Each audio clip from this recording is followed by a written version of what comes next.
ಹಾಂ, ಆತ್ಮೀಯ ವಿದ್ಯಾರ್ಥಿಗಳೇ, ಈ ವಿಡಿಯೋ ಪಾಠಕ್ಕೆ ತಮಗೆಲ್ಲ ಆತ್ಮೀಯವಾದಂಥ ಸ್ವಾಗತವನ್ನು ಕೊಡ್ತೇನೆ.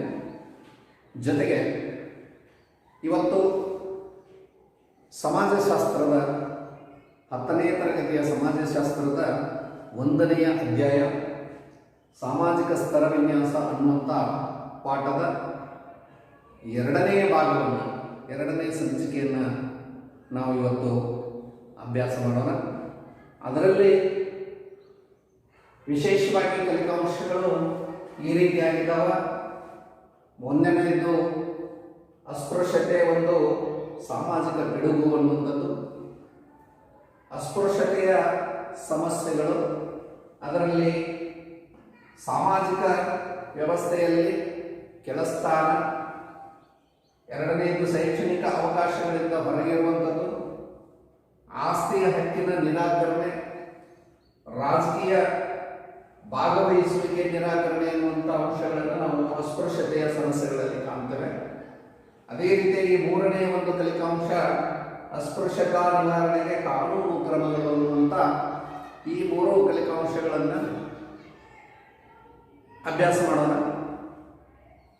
ಈಗಾಗಲೇ ನೀವು ಕಳೆದ ಅವಧಿಯಲ್ಲಿ, ಕಳೆದ ಭಾಗದಲ್ಲಿ ನಾವು ಸಾಮಾಜಿಕ ಸ್ತರ ವಿನ್ಯಾಸದ ಅನೇಕ ಸಂಗತಿಗಳನ್ನು, ಆಯಾಮಗಳನ್ನು ನೋಡಿದ್ವಿ. ಇವತ್ತು ನಾವು ನಮ್ಮ ಸಾಮಾಜಿಕ ಸ್ತರಗಳಲ್ಲಿ ಭಾರತದಲ್ಲಿ ಮೊದಲಿನಿಂದಲೂ ಕೂಡ, ಅಂದರೆ ವೇದಗಳ ಕಾಲದಲ್ಲಿ ಕೂಡ ವರ್ಣ ವ್ಯವಸ್ಥೆ ರೂಢಿಯಲ್ಲಿತ್ತು. ವಿದ್ಯಾರ್ಥಿಗಳೇ, ನಿಮಗೆಲ್ಲ ಗೊತ್ತದ, ಯಾಕಂದರೆ ನೀವು ಸಮಾಜದಲ್ಲಿ ಒಬ್ಬ ವ್ಯಕ್ತಿಯಾಗಿ, ಸಮಾಜದ ಒಂದು ಜೀವಿಯಾಗಿ ಇರುವಂಥವರು. ಅಂದರೆ ವೇದಗಳ ಕಾಲದಲ್ಲಿ ವರ್ಣ ವ್ಯವಸ್ಥೆ, ವರ್ಣ ಅಂತಂದರೆ ಬಣ್ಣ ಅಂತ ಗಮನಿಸಬೇಕಿಲ್ಲೇ, ಏನಿಸ್ರೇನಿ ಅಂತ ಬಯಸಬೇಕು, ಗಮನಿಸಬೇಕು, ಇದು ರೂಢಿಯಲ್ಲಿ. ಇದನ್ನು ನಾವು ಚಾತುರ್ವರ್ಣ ಅಂತ ಕರೀತೀವಿ, ಚಾತುರ್ವರ್ಣ ವ್ಯವಸ್ಥೆ ಅಂತ. ಈಗಾಗಲೇ ಕಳೆದ ಅವಧಿಯಲ್ಲಿ ಹೇಳಿದ್ದೀನಿ, ಬ್ರಾಹ್ಮಣ, ಕ್ಷತ್ರಿಯ, ವೈಶ್ಯ, ಶೂದ್ರ ಅನ್ನುವಂಥ 4 ವರ್ಣ ವ್ಯವಸ್ಥೆ ನಮ್ಮ ಸಮಾಜದಲ್ಲಿ ಇತ್ತು. ಇದು ಸಾಮಾಜಿಕ ವಿಭಜನಾ ವ್ಯವಸ್ಥೆ. ಆಮೇಲೆ ಇದು ಹೆಂಗೆ ರಚನೆ ಆಗಿತ್ತು ಅಂತಂದರೆ, ಕರ್ಮ ಸಿದ್ಧಾಂತದ ತತ್ವದ ಆಧಾರದಲ್ಲೇ ಇದು ರಚನೆ ಆಗಿತ್ತು. ಹಾಗೆ ನೋಡುವಾಗ ಬ್ರಾಹ್ಮಣ ಅಧ್ಯಯನ, ಆನಂತರದಲ್ಲಿ ಅಧ್ಯಾಪನ, ಯಜ್ಞ ಯಾಗಾದಿಗಳಲ್ಲಿ ತೊಡತಕ್ಕಂಥವನು ಅಂತ ಅರ್ಥ. ಹಾಗೆ ಅವರ ಒಂದು ಕಾರ್ಯವನ್ನು, ಅವರ ಕರ್ಮವನ್ನು ಹಿನ್ನೆಲೆಯಾಗಿಟ್ಟುಕೊಂಡು ಹೇಳಲಾಗಿದೆ. 2ನೇದು ಕ್ಷತ್ರಿಯ, ಬ್ರಾಹ್ಮಣ,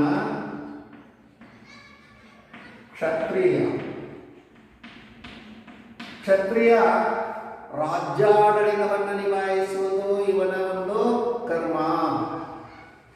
ಇನ್ನು ವೈಶ್ಯ ವ್ಯಾಪಾರ, ರಾಜ್ಯಾಡಳಿತ 2ನೇದು, ಅಧ್ಯಯನ, ಯಜ್ಞ ಯಾಗಾದಿಗಳು, ಇವುಗಳನ್ನು ನಿಭಾಯಿಸುವುದು. ಬ್ರಾಹ್ಮಣ ಯಜ್ಞ ಯಾಗಾದಿಗಳು, ಅಧ್ಯಯನ, ಅಧ್ಯಾಪನ, ಬೋಧನೆ ಮಾಡತಕ್ಕಂಥದ್ದು ಅವನ ಒಂದು ಕರ್ಮ. ಇನ್ನು ಸಮಾಜದ 2ನೇ ಒಂದು ಸ್ತರ ಕ್ಷತ್ರಿಯ, ಇದು ರಾಜ್ಯಾಡಳಿತವನ್ನು ನೋಡಿಕೊಳ್ಳತಕ್ಕಂಥದ್ದು ಇವರ ಕರ್ತವ್ಯ. 3ನೇದು ವೈಶ್ಯ, ಇವರ ಕೆಲಸ ವ್ಯಾಪಾರ. 4ನೇದು ಶೂದ್ರ, ಕೃಷಿ ಮತ್ತು ಕೂಲಿ, ಇವರ ಕೆಲಸ. ಹೀಗೆ 4 ಸ್ತರಗಳು ವೇದಕಾಲದಲ್ಲಿ ನಮ್ಮ ಸಮಾಜದಲ್ಲಿ ಇತ್ತು. ಹಾಗಾದರೆ ಇದಕ್ಕಿಂತ ಕಡೆಮಟ್ಟದಲ್ಲಿಯೂ ಕೂಡ ಒಂದು ವರ್ಗ ಇತ್ತು. ಅದನ್ನು ನಾವು 5ನೇ ವರ್ಗ ಅಂತ ಕರೀತೇವೆ. ಅದನ್ನೇ ನಾವು ಅಂತ್ಯಜರು ಅಂತ ಕರೀತೇವೆ. ಈ ಅಂತ್ಯಜರು ಅನ್ನುವಂಥವರು ಮನುಷ್ಯರೇ ಅಲ್ಲ. ವರ್ಣ ವ್ಯವಸ್ಥೆಯಲ್ಲಿ ಈ ಒಂದು ಇವರು ಮನುಷ್ಯರೇ ಅಲ್ಲ ಅನ್ನುವ ರೀತಿಯಲ್ಲಿ ನೋಡಲಾಗ್ತಾ ಇತ್ತು. ವರ್ಣ ವ್ಯವಸ್ಥೆಯಲ್ಲಿ ಮಾನವರ ಹುಟ್ಟಿನೊಂದಿಗೆ ಈ ಅಸ್ತಿತ್ವ ಬೆಳೆದುಕೊಂಡು ಬಂತು ಅನ್ನುವಂಥದ್ದು ಕೂಡ ನಮಗೆ ತಿಳಿದು ಬರುತ್ತದೆ.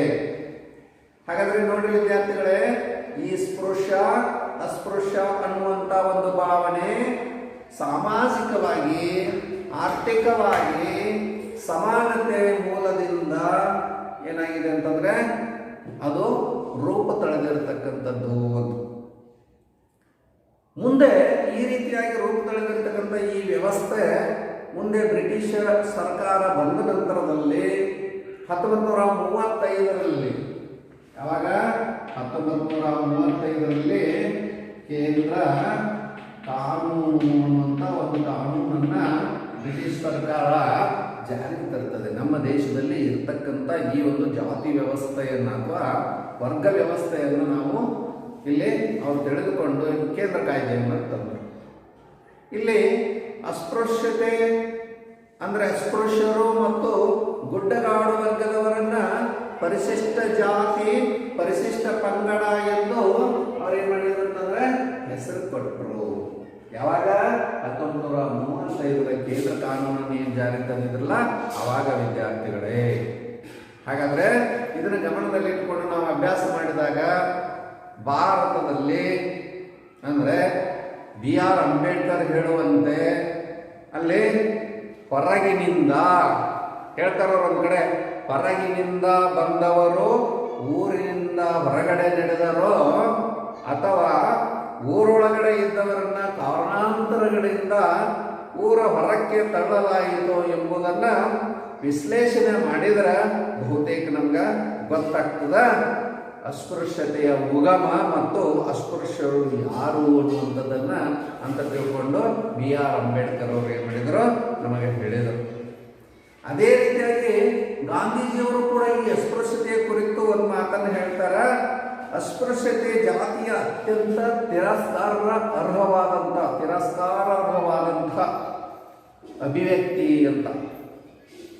ಹಿಂದೂ ಸಮಾಜದ ಶರೀರವನ್ನ ಕುಷ್ಠರೋಗದ ಹುಣ್ಣಿನಂತೆ ಇದು ಪೀಡಿಸ್ತಾ ಇದೆ ಅಂತ ತಿಳ್ಕೊಂಡು ಬಹಳ ಕಳಕಳಿಯಿಂದ ಮಹಾತ್ಮ ಗಾಂಧೀಜಿಯವರು ಕೂಡ ಈ ಒಂದು ಅಸ್ಪೃಶ್ಯತಾ ನಿವಾರಣೆಯ ಒಂದು ವಿಚಾರವಾಗಿ ಮಾತನಾಡಿದ್ದನ್ನು ನಾವು ನೋಡ್ತೇವೆ. ಹಾಗಾದರೆ ಅಸ್ಪೃಶ್ಯತಾ ನಿವಾರಣೆಗಾಗಿ ಇಂಥ ಮಹನೀಯರು ಅಂಬೇಡ್ಕರ್ನ ಒಳಗೊಂಡಂತೆ ಸಾಕಷ್ಟು ಹೋರಾಟವನ್ನು ಮಾಡಿರ್ತಕ್ಕಂಥವ್ರು ಅದರಲ್ಲಿ ವಿಶೇಷವಾಗಿ ಹೆಚ್ಚು ಹೋರಾಟದಲ್ಲಿ ತೊಡಗಿರ್ತಕ್ಕಂಥವರು ಮತ್ತು ಅನ್ವರ್ಥಕ ವ್ಯಕ್ತಿ ಅಂತಂದರೆ ಅದೇ ಡಾಕ್ಟರ್ BR ಅಂಬೇಡ್ಕರ್ ಅಂತ ತಿಳ್ಕೊಂಡು ಹೇಳ್ಬೋದು. ಹೌದಲ್ಲ ವಿದ್ಯಾರ್ಥಿಗಳೇ? ನೀವು ಆವಾಗ ಸಂವಿಧಾನ ಶಿಲ್ಪಿ ಅಂತ ಕರೀತಿರಲ್ಲ, ಸಂವಿಧಾನದಲ್ಲಿ ಎಲ್ಲ ಮೂಲಭೂತ ಆಶಯಗಳನ್ನು ಅಳವಡಿಸಿರ್ತಕ್ಕಂಥದ್ದು ಇದು ಏನಂತಂದರೆ ಅಂಬೇಡ್ಕರ್ರ ಒಂದು ವಿಚಾರಧಾರೆಯಿಂದಲೇ ಬಂದದ್ದು ಅಂತ ಹೇಳ್ಬೋದು. ಹಾಗಾದರೆ ಮುಂದಿನ ಒಂದು ವಿಷಯಗಳನ್ನು ನಾವು ಅಭ್ಯಾಸ ಮಾಡಬೇಕಾದ್ರೆ ಎರಡನೇ ಒಂದು ಸಂಗತಿ ಅಸ್ಪೃಶ್ಯತೆಯ ಸಮಸ್ಯೆಗಳು. ಅಸ್ಪೃಶ್ಯತೆಯಲ್ಲಿ ಏನೇನು ಸಮಸ್ಯೆಗಳು ಇದ್ವು, ಯಾಕೆ ಅಸ್ಪೃಶ್ಯತೆ ಬಂತು ಅಂತ ತಿಳ್ಕೊಂಡು ನೋಡೋದಾದ್ರೆ ಅಸ್ಪೃಶ್ಯತೆಯ ಸಮಸ್ಯೆಗಳಲ್ಲಿ ಒಂದನೆಯದು ಸಮಸ್ಯೆಗಳು. ಒಂದನೇ ಒಂದು ಸಮಸ್ಯೆ ಏನಪ್ಪಾ ಅಂತಂದ್ರೆ ಕೆಳಸ್ಥಾನ. ಸಾಮಾಜಿಕ ವ್ಯವಸ್ಥೆಯಲ್ಲಿ ಅಸ್ಪೃಶ್ಯರಿಗೆ ಅತ್ಯಂತ ಕೆಳಸ್ಥಾನದಲ್ಲಿ ಇಡಲಾಗಿತ್ತು. ನೋಡ್ರಿ, ಕೆಳಸ್ಥಾನ ನೀಡಲಾಗಿತ್ತು. ಅದಕ್ಕೆ ಮನುಸ್ಮೃತಿಯಲ್ಲಿ ಒಂದು ಕಡೆಗೆ ಬರ್ತದೆ, ಚಾಂಡಾಲರನ್ನು ಮುಟ್ಟಿದವರು 10 ಹಲವು ಪ್ರಾಯಶ್ಚಿತ್ತಗಳ ಒಂದು ಇದಕ್ಕೆ ಪಶ್ಚಾತ್ತಾಪ ಪಡಬೇಕಾಗಿತ್ತು. ಅದರಲ್ಲಿ ದಾಖಲಾಗಿ ಅಂದರೆ ಚಾಂಡಾಲರು ಅಂತಂದ್ರೆ ಕೆಳವರ್ಗದವರು, ಇವರು 10 ಹಲವಾರು ಪ್ರಾಯಶ್ಚಿತ್ತಕ್ಕೆ ಒಳಪಡ್ತಾ ಇದ್ರು. ಇನ್ನೊಂದು ಕಡೆಗೆ ವ್ಯಾಘ್ರಪಾದ ಅನ್ನುವಂಥದ್ದು ಮನುಸ್ಮೃತಿ, ಇನ್ನೊಂದು ಕಡೆಗೆ ವ್ಯಾಘ್ರಪಾದ ಅಂತ. ವ್ಯಾಘ್ರಪಾದದಲ್ಲಿ ಒಂದು ಮಾತನ್ನು ಹೇಳ್ತಾರ, ಹಸುವಿನ ಬಾಲದ ಉದ್ದಕ್ಕಿಂತ ಕಡಿಮೆ ಅಂತರದಲ್ಲಿ ಅಂತ್ಯಜರನ್ನ ಭೇಟಿಯಾದರೆ ಬಹುಶಃ ಒಂದಿಷ್ಟು ಉದ್ದ ಹಸುವಿನ ಬಾಲ, ಅಷ್ಟು ಅಂತರದೊಳಗ ಅಂತ್ಯಜರನ್ನ ಅಸ್ಪೃಶ್ಯರನ್ನ ಭೇಟಿಯಾದ್ರಂತಂದ್ರೆ ಅಂತ ಸವರ್ಣೀಯರು ಸ್ನಾನ ಮಾಡಿ ಮೈಲಿಗೆ ಕಳ್ಕೋಬೇಕಾಗ್ತಿತ್ತಂತೆ. ಇದು ಕೂಡ ಅಂದ್ರೆ ಸಮಾಜದಲ್ಲಿ ಕೆಲಸ್ಥಾನದಲ್ಲಿ ಅಸ್ಪೃಶ್ಯರನ್ನ ಇಡಲಾಗಿತ್ತು ಅನ್ನೋದಕ್ಕೆ ಒಂದು ಏನಂತಂದ್ರೆ ದಾಖಲೆ ಅಂತ ಹೇಳ್ಬೋದು. ಇನ್ನು ಕೇರಳದ ಮಲಬಾರ್ನಲ್ಲಿ ಚಪ್ಪಲಿ ಧರಿಸುವುದು ಕೂಡ ಅವರಿಗೆ ಇರಲಿಲ್ಲ, ಹಕ್ಕು ಇರಲಿಲ್ಲ. ಅಂದ್ರೆ ಅವರೇ ತಯಾರಿಸಿರ್ತಕ್ಕಂಥ ಚಪ್ಪಲಿಯನ್ನು ಕೂಡ ಅವರು ಧರಿಸುವಂತಿರಲಿಲ್ಲ. ಇದು ಕೂಡ ಒಂದು ಸವರ್ಣೆಯನ್ನ ಕೆಳಮಟ್ಟದಲ್ಲಿ ಇಡಲಾಗಿತ್ತು ಅನ್ನುವುದಕ್ಕೆ ಇದು ಕೂಡ ಒಂದು ಉದಾಹರಣೆ. ಇನ್ನು ಸವರ್ಣೀಯರ ಅಸ್ಪೃಶ್ಯರು ಸವರ್ಣೀಯರ ಕೆರೆ ಇರ್ಬೋದು, ಬಾವಿ ಇರ್ಬೋದು, ಕೊಳ ಇರ್ಬೋದು, ಕಟ್ಟೆ ಇರ್ಬೋದು, ಸ್ಮಶಾನಗಳನ್ನು ಕೂಡ ಬಳಸುವಂತೆ ಇರಲಿಲ್ಲ. ಇದು ಕೂಡ ಒಂದು ಉದಾಹರಣೆ. ಇನ್ನು ಬಿ ಕುಪ್ಪಸ್ವಾಮಿ ಅಂತಕ್ಕಂಥವ್ರು ಒಂದು ಕಡೆಗೆ ಹೇಳ್ತಾರೆ ಏನಂತ, ಮಲ ಬರುವ ಸತ್ತ ಪ್ರಾಣಿಗಳನ್ನು ಸಾಗಿಸುವ ಬೀದಿ ಚರಂಡಿಗಳನ್ನು ಮೂಡಿಸುವ ಹೀನ ವೃತ್ತಿಯನ್ನ ಮಾಡುವುದಷ್ಟೇ ಈ ಅಸ್ಪೃಶ್ಯರು ಮತ್ತು ಅಂತ್ಯಜರ ಕೆಲಸವಾಗಿತ್ತು. ಅಂದ್ರೆ ಕೆಲಸದಲ್ಲಿಯೂ ಕೂಡ ಮೇಲಿನ ಎಲ್ಲ ವರ್ಗದವರ ಸೇವೆಯನ್ನ ಮಾಡುವುದು ಇವರ ಕೆಳ ವೃತ್ತಿಯಾಗಿತ್ತು. ಅಂದ್ರೆ ಸಾಮಾಜಿಕವಾಗಿ ಇವರಿಗೆ ಕೆಳ ಸ್ಥಾನದಲ್ಲಿ ಇಡಲಾಗಿತ್ತು ಅನ್ನುವಂಥದ್ದು ಅಸ್ಪೃಶ್ಯತೆಯ ಸಮಸ್ಯೆಗಳಲ್ಲಿ ಒಂದು. ಇನ್ನು ಎರಡನೆಯ ಒಂದು ಸಮಸ್ಯೆ ಏನಪ್ಪಾ ಅಂತಂದ್ರೆ ಶೈಕ್ಷಣಿಕ ಅವಕಾಶಗಳಿಂದ ಹೊರಗಿಡಲಾಗಿತ್ತು. ಶೈಕ್ಷಣಿಕ ಅವಕಾಶಗಳಿಂದ ಹೊರಗಿಡಲಾಗಿತ್ತು. ಅವತ್ತಿನ ಕಾಲದೊಳಗ ಈ ಒಂದು ಅವಕಾಶ ಅಸ್ಪೃಶ್ಯರನ್ನ ಶತಮಾನಗಳಿಂದ ಶೈಕ್ಷಣಿಕ ಅವಕಾಶಗಳಿಂದ ಬಹಳ ಹೊರಗಿಡಲಾಗಿತ್ತು.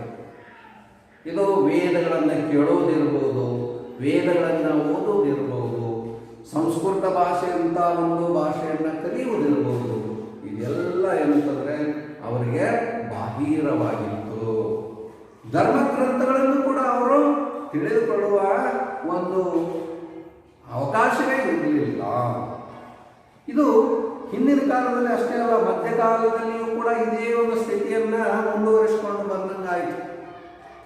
ನಂತರ ಭಾರತಕ್ಕೆ ಬ್ರಿಟಿಷರು ಬರುವ ಪೂರ್ವದಲ್ಲಿ ಈ ಒಂದು ಸವರ್ಣೀಯ ಮಕ್ಕಳೊಂದಿಗೆ ಏನಂತಂದ್ರೆ ಅಸ್ಪೃಶ್ಯ ಮಕ್ಕಳು ಸೇರುವಂತಿರಲಿಲ್ಲ, ಒಟ್ಟಿಗೆ ಕುಳಿತು ಪಾಠ ಕೇಳುವಂತಿರಲಿಲ್ಲ.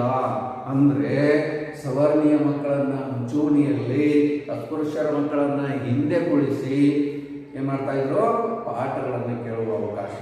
ಅಷ್ಟೇ ಅಲ್ಲದೆ ಈ ಒಂದು ಮೈಲಿಗೆ ಅಂತ ತಿಳ್ಕೋತಿದ್ರು. ಅಸ್ಪೃಶ್ಯ ಮಕ್ಕಳು ಸಮೀಪಕ್ಕೆ ಬಂದ್ರೆ, ಸವರ್ಣೀಯ ಮಕ್ಕಳಿಗೆ ಬಂದ್ರೆ, ಸವರ್ಣೀಯ ಅಂದ್ರೆ ಮೇಲ್ಜಾತಿಯವರು ಮಕ್ಕಳ ಹತ್ತಿರಕ್ಕೆ ಬಂದ್ರೆ ಅದೇಂತಂದ್ರೆ ಮೈಲಿಗೆ ಅಂತ ತಿಳ್ಕೊಂಡು ಭಾವಿಸಲಾಗ್ತಾ ಇತ್ತು. ಇಷ್ಟೊಂದು ಹೀನಾಯ ಸ್ಥಿತಿ ಇತ್ತು ಅಂತ ಹೇಳ್ಬೋದು. ಅಲ್ಲದೆ ಶೈಕ್ಷಣಿಕ ಸೌಲಭ್ಯಗಳಿಂದ ಈ ಅಸ್ಪೃಶ್ಯರ ಮಕ್ಕಳನ್ನ ಹೊರಗೆ ಇಡಲಾಗಿತ್ತು. ಅಂದ್ರೆ ಅವರಿಗೆ ಅವಕಾಶನೇ ಇರಲಿಲ್ಲ. ಹೀಗಾಗಿ ಶಿಕ್ಷಣ ಅನ್ನುವಂಥದ್ದು ಬಹಳ ಅದ್ಭುತವಾದಂಥ ಒಂದು ಕಾನ್ಸೆಪ್ಟ್. ಶಿಕ್ಷಣ ಅನ್ನುವಂಥದ್ದು ಅದ್ಭುತವಾದಂಥ ಒಂದು ಶಕ್ತಿ.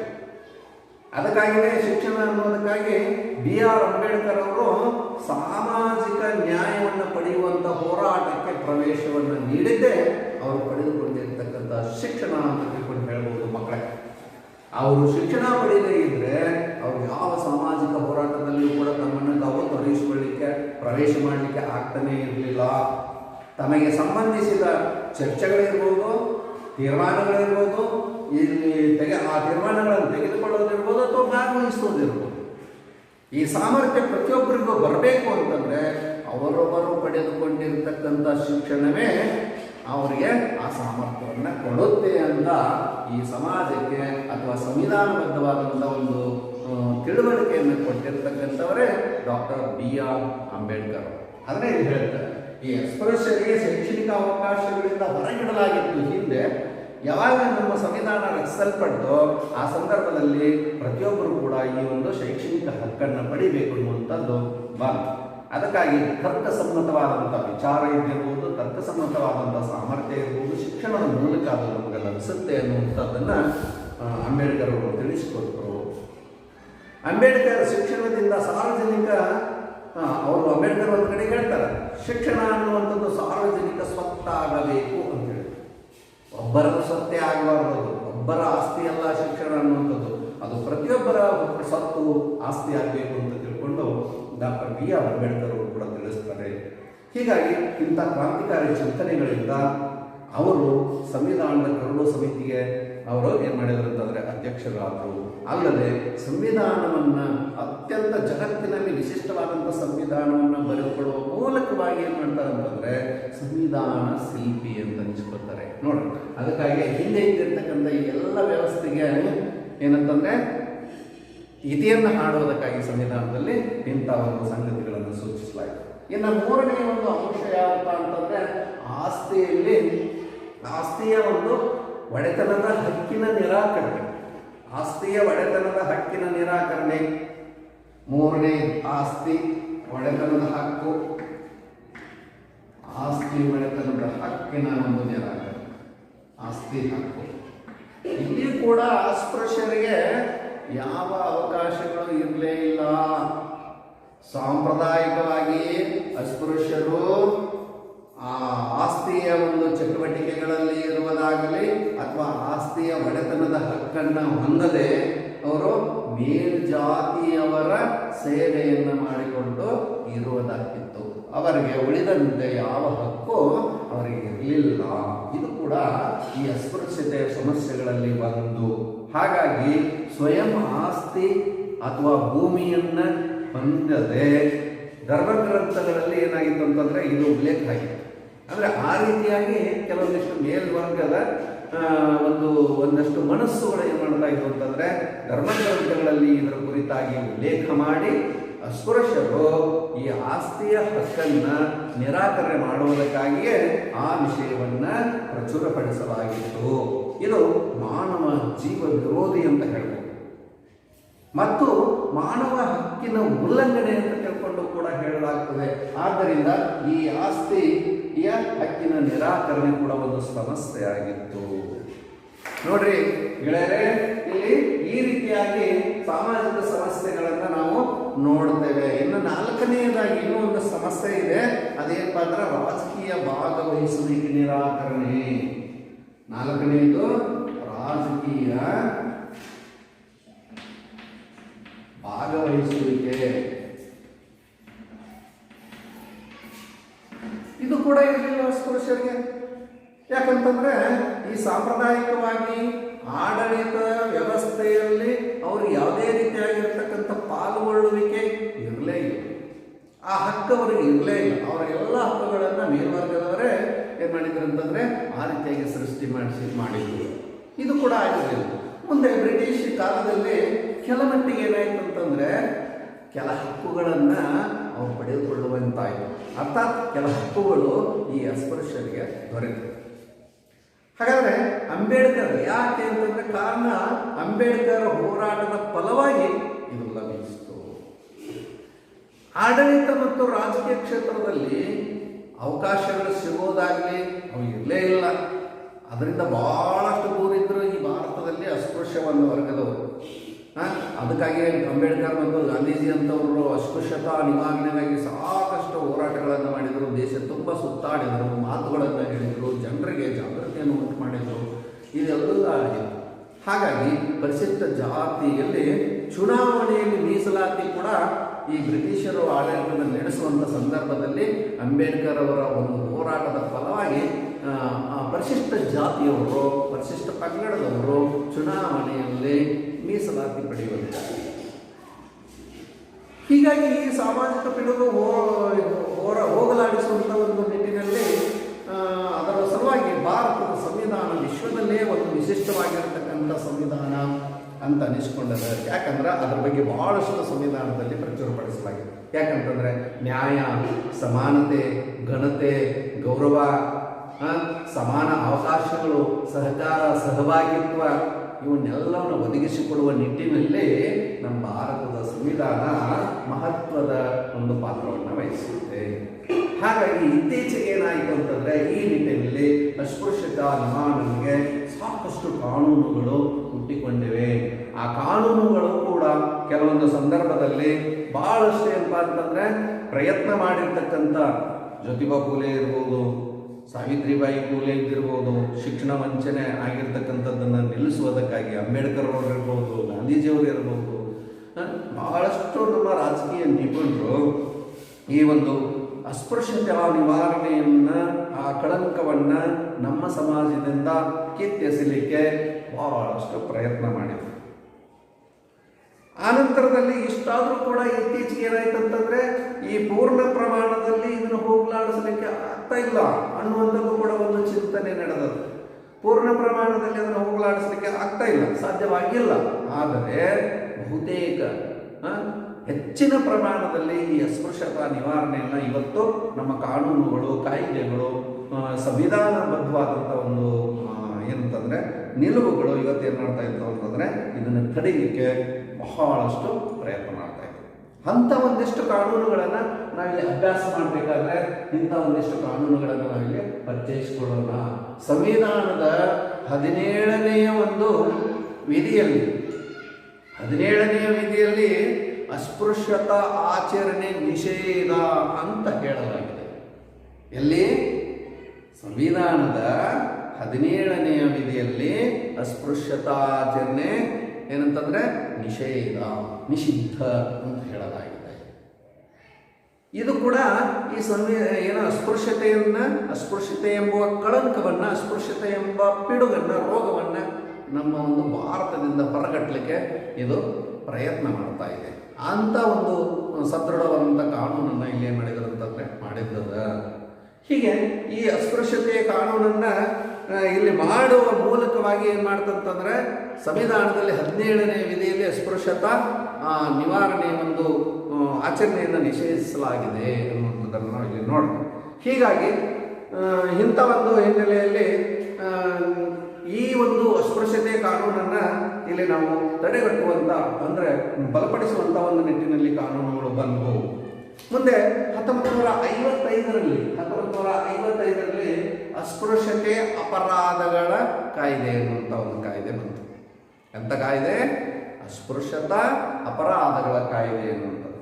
ಮುಂದೆ ಕೆಲ ಲೋಪದೋಷಗಳನ್ನು ಇದರೊಳಗೂ ಕೂಡ ನೋಡಲಾಗಿ ಪರಿಶೀಲನೆ ಮಾಡಿ ಅದರ ಬಗ್ಗೆ ತಿಳಿದುಕೊಂಡು ಕೂಲಂಕುಷವಾಗಿ ಲೋಪದೋಷಗಳನ್ನು ಸರಿಪಡಿಸಿಕೊಳ್ಳುವಂಥ ಒಂದು ನಿಟ್ಟಿನಲ್ಲಿ ಈ ಒಂದು ಮತ್ತೆ ಕಾನೂನನ್ನು ಬಲಪಡಿಸುವಂಥ ಒಂದು ನಿಟ್ಟಿನಲ್ಲಿ ಚಿಂತನೆ ನಡೆಯಿತು. ಆವಾಗ 1976ರಲ್ಲಿ ನಾಗರಿಕ ಹಕ್ಕುಗಳ ಸಂರಕ್ಷಣಾ ಕಾಯ್ದೆ ಎನ್ನುವಂಥ ಒಂದು ಕಾಯ್ದೆ ಕೊಟ್ಟು, ಆ ಒಂದು ಕಾಯ್ದೆಯಲ್ಲಿ ಈ ಅಸ್ಪೃಶ್ಯತಾ ನಿವಾರಣೆ, ಅಸ್ಪೃಶ್ಯತಾ ಆಚರಣೆ ಅನ್ನುವಂಥದ್ದು ಶಿಕ್ಷಾರ್ಹವಾದಂಥ ಒಂದು ಅಪರಾಧ ಅಂತ ತಿಳ್ಕೊಂಡು ಹೇಳಲಾಗಿದೆ. ಅಲ್ಲಿ ಸಂವಿಧಾನಾತ್ಮಕವಾಗಿ, ಸಾಮಾಜಿಕವಾಗಿ, ಸಾರ್ವತ್ರಿಕವಾಗಿ ಮತದಾನ ಮತ್ತು ಸಮಾನತೆ ಹಕ್ಕನ್ನು ಈ ಒಂದು 1976ರ ನಾಗರಿಕ ಹಕ್ಕುಗಳ ಒಂದು ಸಂರಕ್ಷಣಾ ಕಾಯ್ದೆಯಲ್ಲಿ ಹೇಳಲಾಗಿದೆ, ಉಲ್ಲೇಖಿಸಲಾಗಿದೆ. ಯಾಕೆ ಅಂತಂದರೆ ಅಸ್ಪೃಶ್ಯತೆಯನ್ನು ಹೋಗಲಾಡಿಸು, ಅಸ್ಪೃಶ್ಯತೆ ಆಚರಣೆಯನ್ನು ನಿಷಿದ್ಧ ಮಾಡುವುದಕ್ಕಾಗಿ ಇಂಥ ಕಾನೂನಿಗೆ ಬಲಪಡಿಸಲಾಗಿದೆ. ವಿಶೇಷವಾಗಿ 1976ರ ಈ ಒಂದು ಕಾನೂನಿನಲ್ಲಿ, ನಾಗರಿಕ ಹಕ್ಕುಗಳ ಸಂರಕ್ಷಣಾ ಕಾನೂನಿನಲ್ಲಿ ಪರಿಶಿಷ್ಟರನ್ನು ಒಳಗೊಂಡಂತೆ ಇತರ ಎಲ್ಲ ವರ್ಗದವರಿಗೂ ಕೂಡ ಶೈಕ್ಷಣಿಕವಾಗಿ ಮತ್ತು ಉದ್ಯೋಗಾವಕಾಶದಲ್ಲಿ ಮೀಸಲಾತಿಯನ್ನು ಕಲ್ಪಿಸಿಕೊಡಲಾಗಿದೆ. ನೋಡ್ರಿ, ಕೇವಲ ಅಸ್ಪೃಶ್ಯರನ್ನ ಅಷ್ಟೇ ಅಲ್ಲ, ಹಿಂದುಳಿದ ಇತರ ವರ್ಗದವರನ್ನು ಕೂಡ ಮೇಲಕ್ಕೆತ್ತಬೇಕು ಅಥವಾ ಸಂವಿಧಾನದಲ್ಲಿ ಸಮಾನ ಅವಕಾಶಗಳನ್ನು ಕೊಡಬೇಕು ಅನ್ನುವಂಥ ಒಂದು ನಿಟ್ಟಿನಲ್ಲಿ ಇತರ ವರ್ಗಗಳಿಗೂ ಕೂಡ ಶೈಕ್ಷಣಿಕ ಮತ್ತು ಉದ್ಯೋಗಗಳಲ್ಲಿ ಅವಕಾಶವನ್ನು ಕಲ್ಪಿಸಿಕೊಡುವುದಕ್ಕಾಗಿ ಮೀಸಲಾತಿಯನ್ನು ಇದೇ 1976ರ ನಾಗರಿಕ ಹಕ್ಕುಗಳ ಸಂರಕ್ಷಣೆ ಕಾಯ್ದೆಯೊಳಗೆ ಮಾಡಲಾಗಿದೆ. ಇನ್ನು 1989ರ ಶಾಸನದಲ್ಲಿ, ಮುಂದೆ 1989ರಲ್ಲಿ ಮತ್ತೊಂದು ಶಾಸನವನ್ನು ಮಾಡಲಾಯಿತು. ಅಲ್ಲಿಯೂ ಕೂಡ ಹೇಳಲಾಗಿದೆ ಸಂವಿಧಾನದಲ್ಲಿ ಅಸ್ಪೃಶ್ಯತೆಯ ನಿರ್ಮೂಲನೆ ಅನ್ನುವಂಥ ಒಂದು ಕಾನೂನು. ಈ ಅಸ್ಪೃಶ್ಯತೆಯ ನಿರ್ಮೂಲನೆ ಅನ್ನುವಂಥದ್ದನ್ನು ಎಲ್ಲ ರಾಜ್ಯ ಸರ್ಕಾರಗಳಿಗೂ ಕೂಡ ಕೇಂದ್ರ ಸರ್ಕಾರ ಇದರ ಜವಾಬ್ದಾರಿಯನ್ನ ಕೊಟ್ಟದ. ಅಂದ್ರೆ ಅಸ್ಪೃಶ್ಯತೆ ನಿವಾರಣೆ ಮಾಡುವಲ್ಲಿ ಕೇವಲ ಕೇಂದ್ರ ಸರ್ಕಾರದ ಅಷ್ಟೇ ಜವಾಬ್ದಾರಿ ಇಲ್ಲ, ಪ್ರತಿ ರಾಜ್ಯ ಸರ್ಕಾರಗಳಿಗೂ ಕೂಡ ಅದರದೇ ಆದಂಥ ಜವಾಬ್ದಾರಿ ಇದೆ ಅಂತ ಹೇಳಲಾಯಿತು. ಯಾಕಂತಂದ್ರೆ ಪ್ರತಿ ರಾಜ್ಯದಲ್ಲಿಯೂ ಕೂಡ ಅಸ್ಪೃಶ್ಯತೆಯನ್ನು ನಿವಾರಣೆ ಮಾಡಬೇಕು ಅನ್ನುವಂಥದ್ದು, ಒಂದೊಂದು ವಿಭಾಗದಲ್ಲಿಯೂ ಕೂಡ ಇದರ ಒಂದು ನಿರ್ಮೂಲನೆ ಆಗಬೇಕು ಅನ್ನುವಂಥದ್ದು ನಡೆಯಿತು. ಹೀಗೆ ಅಸ್ಪೃಶ್ಯತಾ ನಿರ್ಮೂಲನೆ ಎನ್ನುವಂಥದ್ದನ್ನ, ಅಂದರೆ ಅಸ್ಪೃಶ್ಯತೆ ಎನ್ನುವಂಥ ಸಾಮಾಜಿಕ ಪಿಡುಗನ್ನು ಕಾನೂನುಬದ್ಧವಾಗಿಯೂ ಕೂಡ ವಿರೋಧಿಸುವ, ದೂರ ಮಾಡುವ ಅಥವಾ ಕಿತ್ತೆಸೆಯುವ ಒಂದು ಪ್ರಯತ್ನ ನಡೆದಿದೆ ಅಂತ ತಿಳ್ಕೊಂಡು ಹೇಳ್ಬೋದು. ಇನ್ನು ಸ್ವತಂತ್ರ ಭಾರತವು ಅಸ್ಪೃಶ್ಯತಾ ಆಚರಣೆಗೆ ವಿಶೇಷವಾದಂಥ ಒಂದು ಅಸ್ಪೃಶ್ಯತಾ ಆಚರಣೆಯನ್ನು ನಿರಾಕರಿಸುವ ನಿಟ್ಟಿನಲ್ಲಿ ವಿಶೇಷವಾದಂಥ ಒಂದು ಆಸಕ್ತಿಯನ್ನು ಈ ಸ್ವತಂತ್ರ ಭಾರತ ವಹಿಸ್ತಾ ಬಂತು. ಹಂತ ಹಂತವಾಗಿ ಸಾಕಷ್ಟು ಕಾನೂನು ಕಾಯ್ದೆಗಳು ಜಾರಿಗೆ ಬರೋದರ ಮೂಲಕವಾಗಿ ಜನರಲ್ಲಿ ಈ ಸಮಾನತೆ ಮತ್ತು ಸಹಕಾರ ತತ್ವ, ಸಮಾನತೆಯ ತತ್ವ, ಸಮಾನ ಹಕ್ಕುಗಳ ಮತ್ತು ಇತರ ಸಂಗತಿಗಳನ್ನು, ಸಂವಿಧಾನದ ಸಂಗತಿಗಳನ್ನು ಸಾರ್ವಜನಿಕವಾಗಿ ಎಲ್ಲರಿಗೂ ತಿಳಿಸುವಂಥ ಮತ್ತು ಅವರನ್ನು ಜಾಗೃತರನ್ನಾಗಿ ಮಾಡ್ತಕ್ಕಂಥ ಅನೇಕ ಕಾನೂನು ಕ್ರಮಗಳು ಜಾರಿಗೆ ಬಂದದ್ದನ್ನು ನಾವು ಕಾಣ್ತಾ ಇದ್ದೇವೆ. ಯಾಕಂತಂದ್ರೆ ಇದೆಲ್ಲ ಸ್ವತಂತ್ರ ಭಾರತದ ಮುಂದಿನ ಎಲ್ಲ ನಾಯಕರು, ನಾಗರಿಕರು ಇದನ್ನೆಲ್ಲ ತಿಳಿದುಕೊಳ್ಳುವ ಮೂಲಕವಾಗಿ ಇಂಥ ಆಸಕ್ತಿಯನ್ನು ವಹಿಸಬೇಕು. ಅಂದರೆ ಎಲ್ಲ ನಾಗರಿಕರಿಗೂ ಕೂಡ ಸಂವಿಧಾನಾತ್ಮಕವಾದಂಥ ಸಮಾನ ಅವಕಾಶಗಳನ್ನು ಕಲ್ಪಿಸಿಕೊಡುವಲ್ಲಿ ನಮ್ಮ ಪ್ರತಿ ರಾಜ್ಯ ಸರ್ಕಾರಗಳು ಮತ್ತು ಕೇಂದ್ರ ಸರ್ಕಾರಗಳು ಸಂವಿಧಾನಾತ್ಮಕ ಈ ಒಂದು ಅವಕಾಶಗಳನ್ನು ಕಲ್ಪಿಸಿಕೊಡ್ತಕ್ಕಂಥದ್ದನ್ನು ನಾವು ಇವತ್ತು ಕಾಣ್ತಾ ಇದ್ದೇವೆ. ಹೀಗೆ ನಮ್ಮ ಒಂದು ಸಾಮಾಜಿಕ ಸ್ತರ ವಿನ್ಯಾಸ ಅನ್ನುವಂಥ ಒಂದು ಪಾಠದಲ್ಲಿ ಈ ಏನಂತಂದರೆ ಸಮಾಜದಲ್ಲಿ ಯಾವ್ಯಾವ ಸ್ತರಗಳಿದ್ದಾವು, ಸಾಮಾಜಿಕ ಸ್ತರ ವಿನ್ಯಾಸ ಅಂದರೆ ಏನು, ಸಾಮಾಜಿಕ ಸ್ತರ ವಿನ್ಯಾಸದ ಲಕ್ಷಣಗಳೇನು, ಸಾಮಾಜಿಕ ಸ್ತರ ವಿನ್ಯಾಸದಲ್ಲಿ ಯಾವ ರೀತಿಯಾಗಿರ್ತಕ್ಕಂಥ ಒಂದಷ್ಟು ಫಲಿತಾಂಶಗಳು ಬರ್ತಾವ ಅನ್ನುವಂಥದ್ದನ್ನು ನೋಡುವ ಮೂಲಕವಾಗಿ ಅಸ್ಪೃಶ್ಯತೆ ಅನ್ನುವಂಥ ಒಂದು ಪಿಡುಗು, ಅಸ್ಪೃಶ್ಯತಾ ಸಮಸ್ಯೆಗೆ ಏನೇನು ಕಾರಣಗಳದಾವು ಅನ್ನುವಂಥದ್ದನ್ನು ತಿಳ್ಕೊಂಡ್ವಿ. ಅದರ ಜೊತೆಗೆ ಅಸ್ಪೃಶ್ಯತಾ ನಿವಾರಣೆಗೆ ಹಲವಾರು ಕಾನೂನು ಕ್ರಮಗಳು ಕೂಡ ಇದ್ದಾವೆ ಅನ್ನುವಂಥದ್ದನ್ನು ನಿಮಗೆಲ್ಲ ಅರ್ಥ ಮಾಡ್ಕೊಂಡಿದ್ದೀರಿ ವಿದ್ಯಾರ್ಥಿಗಳೇ. ಈ ಮೂಲಕವಾಗಿ ನಮ್ಮ ಸಮಾಜದಲ್ಲಿ ಇರ್ತಕ್ಕಂಥ ಅಸ್ಪೃಶ್ಯತೆಯನ್ನು ಇವತ್ತಿಗೂ ಅಲ್ಲೇ ಚೂರು ಎಲ್ಲೆಲ್ಲೋ ತಲೆ ಹಾಕ್ತಾ ಇರ್ತದೆ ಅಸ್ಪೃಶ್ಯತೆ ಅನ್ನುವಂಥದ್ದು. ಅದನ್ನು ಹೊಡೆದೋಡಿಸಲಿಕ್ಕೆ ಮತ್ತು ಸಮಾನತೆಯನ್ನು ತರಲಿಕ್ಕೆ, ತರತಮವನ್ನು ಹೊಡೆದೋಡಿಸಲಿಕ್ಕೆ ಮತ್ತು ಎಲ್ಲರೂ ಕೂಡ ಒಂದೇ ಒಂದು ಸ್ತರದಲ್ಲಿ ಇರಲಿಕ್ಕೆ ನಾವು ಅಥವಾ ಸಮಾನ ಅವಕಾಶಗಳನ್ನು ಪಡೀಲಿಕ್ಕೆ ಪ್ರಯತ್ನಿಸೋಣ ಅಂತ ಹೇಳ್ತಾ ಈ ಒಂದು ಅಧ್ಯಾಯವನ್ನು ನಾವು ಇವತ್ತು ಮುಗಿಸೋಣ.